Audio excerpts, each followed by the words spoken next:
Today I'm going to be showing you guys how to use 16 and 26 width divisions against 20 and 40 width divisions in Hearts of Iron 4 for single player and multiplayer. I'm going to be showing you guys the correct way to use them to the point where the 16 and 26 widths are actually better and will win you the battles more often. Now, people might remember that I did a similar video to this a while ago, and you are right, but unfortunately what ended up happening is so many people started seeing that video and spreading it and everything as soon as they heard the beginning of the video where I said 26 widths could be better than 40 widths if you applied in the correct ways and stuff like that and showed examples where I was winning. Basically, they went with that before I actually got to the end of the video and explained how they were winning, what they were doing correctly, and how they were pretty much exploiting the game in a certain mechanic and a certain feature to actually make them better. And instead of watching to the end and understanding, people just started spreading around the communities that I was trying to tell people that 26 widths and 16 widths are better than absolutely everything, which is not accurate. What I was trying to cover in that video, and we'll cover in this video, is 16 and 26 widths are better in certain situations to use in your game for single player and multiplayer, depending on a bunch of different types of situations that you will come across. Now, what I'm going to be doing, because in the last video, people were also using the excuse of, well, you're versing an AI, so that's not a really good example, and you are right. So what I will do in this video is I will have examples, I will have battles set up, I will show the doctrines and everything that both countries have, and then I will start the battle where it's a 16 and a 26 width division versus a 7-2 division, which is 7 infantry and 2 artillery, the most commonly used division in the Hearts of Iron 4 community, and against a 14-4 division with maxed out doctrine, maxed out entrenchment, maxed out staff planning, and everything, and show you guys the 16 and 20 widths, or the 16 and 26 widths, still win. So with all that being said, let's go ahead and get into this video and show you guys when and how they're actually good. For the first thing, I'm sure a lot of you were wondering that are new, how could this even be possible? It makes no sense. They have lower stats on every situation. How could they be better? Well, first off, it's because largely of how combat width works. Every tile in the game is 80 combat width, and if you're attacked in that zone, each additional direction that you're being attacked from is another 40. So if you're being attacked, say in Africa, in one spot, as long as they're attacking you on one tile, that's an 80 combat width zone. Then if they attack you from the side, so now you're in 2 combats, that's an additional 40, so now your combat width is 120. Now, that game mechanic is how the 16 and 26 widths actually exploit the game against people who use 20 widths and 40 widths. Now, to understand how they actually exploit this mechanic, you need to understand how the whole system works in the first place, and this way you will really understand how this is happening. Now, when you attack with a division, you start a battle. Now, the amount of troops that can join are completely based on the combat width I mentioned earlier. So, if only 20 widths are fighting and you're being attacked from one zone, that means you can have a max of 4 divisions in that battle because they're all 20 widths. Now, this is where I'm going to tell you something you didn't know. The divisions actually attack each other completely at random, which means 4 enemy anti-tank divisions might attack only 3 of the divisions in the battle on the other side, and they could all be infantry, and the tank division's completely left alone, and it's just pummeling away the people with the anti-tank. Now, that mechanic is what allows the 16 and 26 width divisions to exploit and basically be as powerful as they are. Because divisions attack each other at random in a battle, whoever can field more of those divisions and have a good reinforcement rate, but mostly if they have decent defense, good org, good soft attack, and good breakthrough, they're able to force the enemy to fight multiple 16 width divisions, for example, against a 40 width. So they might only have 2 divisions, and that 40 width can only attack 1 or 2 of the 16 widths at a time if they have 2 of those in there, along with the other 3 or 4 16 widths constantly attacking the 40 width, while the 40 width can only attack 1 at a time. Now, a great example of this that I was mentioning earlier for certain zones. In Africa, for example, if you attack in one province in the north, well, that's going to only allow 80 combat width. Now, out of that 80 combat width, that means they can only have 2 40 widths, but you can have 5 16 width divisions, and if they all have good org, that means the 40 widths will be pummeling away possibly only 2 divisions at a time, while the other 3 that have artillery will be doing the same thing to the 40 widths while they're being pretty much don't have to worry. Now, a huge part of this, though, that not a lot of people realize is you need to increase your reinforcement rate before the battle starts. Now, what is reinforcement rate?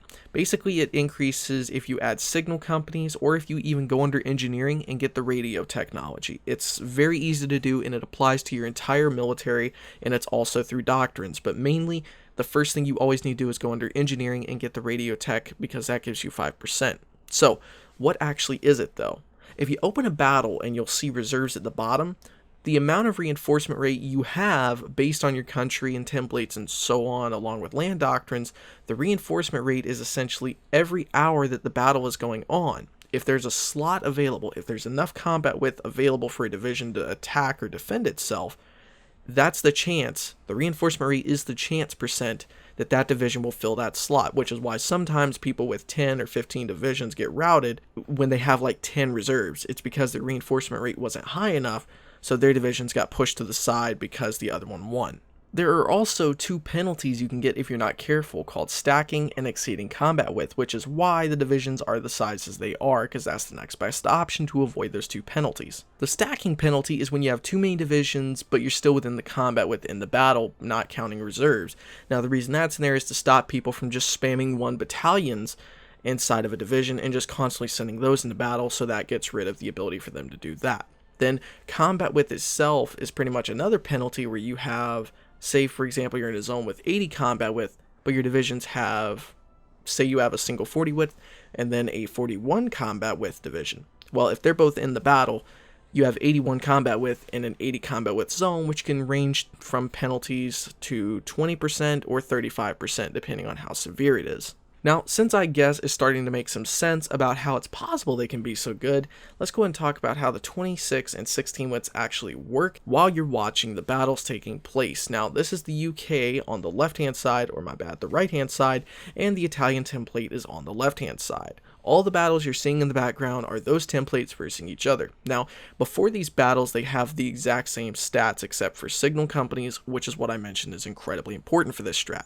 They both have Engineer Company 2, Recon Company 2, Signal Company 2 except for Italy. They both have superior firepower down to the point where it's mechanized offensive, so they all have artillery bonuses and defensive bonuses. They have level 2 Maintenance Company, level 2 Logistic, level 3 Infantry Equipment, level 2 Support Equipment, and motorized. So they are the exact same equipment standards to each other. The only difference is the division itself, it's how it's structured, along with the fact that it has a different support company. Other than that, it is exactly the same. As you can see in the background, the 16 and 26 widths are actually winning repeatedly because of those things that I mentioned earlier. So now that you can tell that they actually do work, when and why should you use them? Now, before you guys start saying, in different servers and discords and stuff like that, that this doesn't make sense, or you go to the Paradox forums and say it's stupid, it doesn't work that way, please go down below and actually mention why you say that. Just try to show the stats, because as you can see in the background, I am showing proof. I am showing that this does work. You don't have to just take my word for it like the last time. These are actual multiplayer templates, and the 14.4 and 7.2 is the most common templates among the Hearts of Iron 4 community, and it truly, truly is. Now, when should you use them? You should only use them in a couple situations. The first one is you should only use 16 widths against 20 combat width troops. Now, the reason is because it comes into the whole how closely paired they are to each other, essentially, and then 26 widths against 40 width combat troops. And basically, you should only use them in zones where you can attack one tile at a time, so that way you don't exceed the combat width. You don't keep increasing the combat width, because once it gets past about 120, that's the point whenever these divisions completely lose all the ability to do everything they can, because by keeping high reserves with this template and being able to do just a mix of everything and be able to stack up to the divisions along with having all these extra troops in battle, that's what's helping it win. Now, great examples of this, for example, are other issues like low supply in certain zones. You could use them there, because that means there's not going to be too many enemy divisions there either, as long as you have a logistics company. So, for example, the Philippines, North Africa, China, and pretty much anywhere else in the world that you're going to be able to micro very well. But remember, and I just voice cracked, I know. Cue it. Basically, whenever you attack somebody on this game, if you're going to be doing this, as soon as you have a chance of going past 120 combat width, pull them out, because otherwise they're going to get obliterated. Because both 16 width and 26 widths are able to fit more divisions in combat, have a better spread of the enemy damage that they apply to them, and they can reinforce faster and swap divisions out more often, and again, they are able to combine large amounts of soft attack and attack possibly a single division all at the same time. they are able to beat the most common divisions of 7-2 and 14-4, or 20 width and 40 width in single player and multiplayer. Hopefully this did lighten it up a little bit for you guys. Hopefully this did explain it a lot better. And please, I put a lot of work into this. I put so much detail into making sure that everything was set up perfect for the test. Even they have no commanders. I went through the doctrines, swapped them all over so they had absolutely nothing.